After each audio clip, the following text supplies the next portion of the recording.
Hey, welcome back to Dan's Chess Lounge. So in round 3 of the FIDE World Cup, we saw two of India's brightest stars and most talented chess players. Vidit, he was going up against Adhiban, and it was a really good game. Let's go ahead and dive in. Vidit was white. He played d4, knight f6, c4, and g6. Looks like we're headed for a King's Indian, or still could be Groomsfield if d5 is played. Let's see. G3. Now, this is more of a positional type of move here. Vidit's going to Fianchetto his bishop there on g2 most likely. Bishop g7, bishop g2, castles, knight c3, d6, and knight f3. These are all standard moves for the King's Indian defense. There's nothing out of order here or non-standard.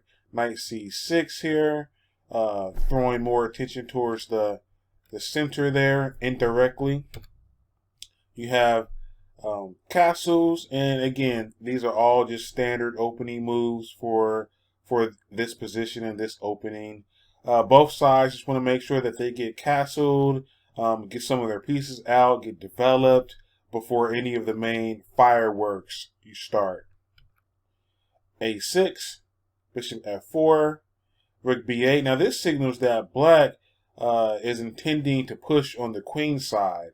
We may see a b5 coming very soon. Rook c1, h6.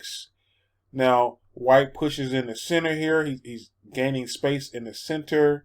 And then you see a really good move here, a really good counterattack. Black plays e5, which hits the bishop. So black's knight is hit, but white's bishop is also hit. So the bishop retreats back to d2. The knight goes in towards the center, knight d4, knight e1. This move is played here because white has the intentions of playing e3 and kicking the knight out, where it's not going to have that many good squares to go to. c5, you have en passant. And now the b file is a semi-open file. That rook there looks very nice on b8 there, staring at the pawn there on b2. It's in control of the semi-open file there. You have e3, hits the knight. And now you have some trades that can happen on the board here. The b2 pawn is unprotected, and the c6 pawn is also unprotected. You have bishop captures, rook captures, and now you have knight d3 that hits the rook. Rook drops back, and the bishop drops back. Now let's take a second here to reassess the position and see what's going on. It's a relatively even game at this point. Black has 2 pawn islands. White has 3 pawn islands, but his c pawn is isolated, so that could become a target, and that could be something that black tries to exploit going further in the game. You have h5, knight d5, bishop b7, getting his bishop developed to a better diagonal and a better position. Bishop c3. Now e4.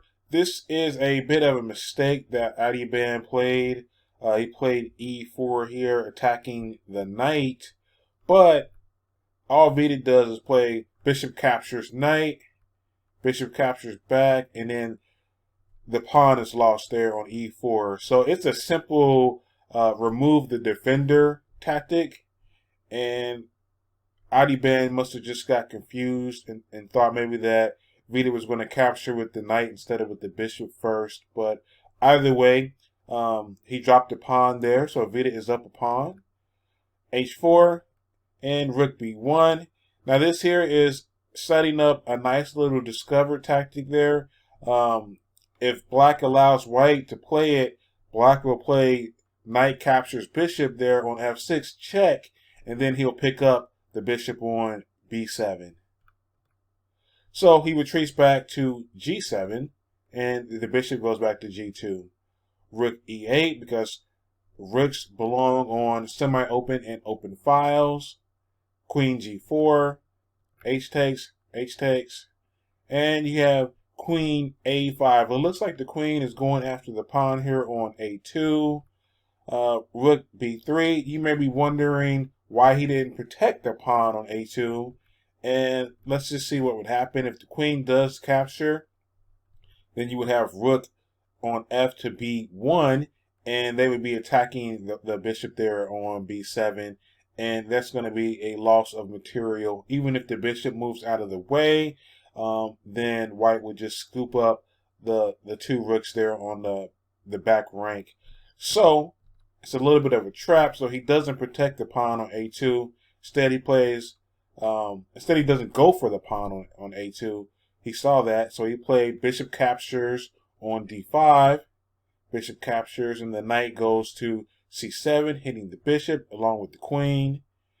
Bishop c6 hits the rook. And now you have rook captures rook, pawn captures rook, rook b8, putting more pressure on that pawn there on b3. So then the pawn advances, hits the queen.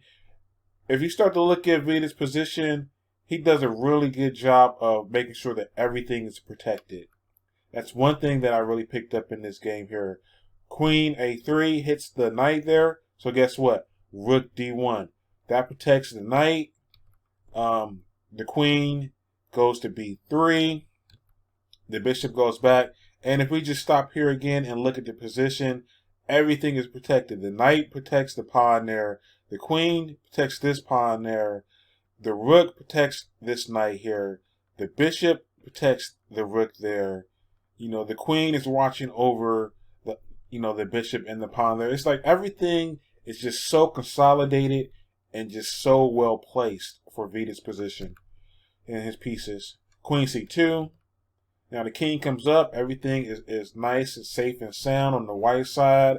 It's kind of hard for Adhiban to even, come up with a good plan here or find some good moves because everything is just so solid and well put together for white. Bishop f8, queen d4. Now the queen is centralized in the middle of the board. It's even better, watching out over everything.